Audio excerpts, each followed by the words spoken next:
আমরা যে প্রতিদিন ভাত রান্না করে খাই, প্রত্যেকটা চালের পিছনে কিন্তু গ্রামের বউ বলেন, ছেলে বলেন, সবারই কিন্তু প্রচুর প্রচুর পরিশ্রম আছে। সো হ্যালো এভরিওয়ান, আসসালামু আলাইকুম। কেমন আছেন সবাই?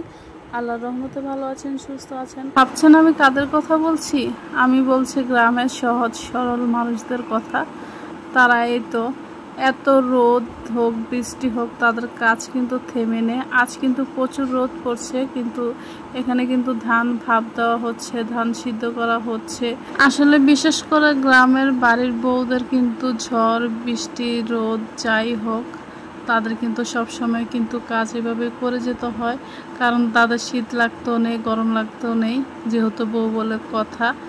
তো এই তো এখন কিন্তু ধানের সিজন, তো সব জায়গায় কিন্তু গ্রামের বউ যারা ধান করে তারা কিন্তু প্রচুর পরিমাণে কষ্ট করছে। আর এখন কিন্তু প্রচুর পরিমাণে রোদ আছে, তো রোদ থাকার কারণে কিন্তু তাদের জন্য কিন্তু একটু সুবিধা হচ্ছে, তাদের ফসল নষ্ট হচ্ছে না।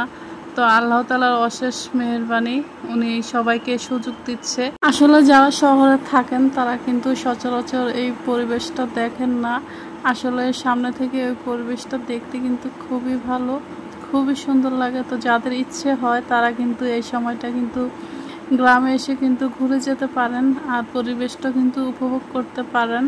তো আমার ভিডিওটা কেমন লেগেছে আপনারা কিন্তু অবশ্যই কমেন্টে জানাতে ভুলবেন না। ভিডিওটা যদি আপনাদের কাছে ভালো লাগে তাহলে কিন্তু অবশ্যই লাইক কমেন্ট শেয়ার করে পাশে থাকবেন। আপনাদের সাহায্য ছাড়া কিন্তু আমি একদমই এগিয়ে যেতে পারবো না। তো আপনারা পাশে আছেন বলে আমি এখনো আছি। প্রতিনিয়ত ভিডিওতে সাপোর্ট করার জন্য অনেক অনেক ধন্যবাদ। সবাই ভালো থাকবেন। আসসালামু আলাইকুম, আল্লাহ হাফেজ।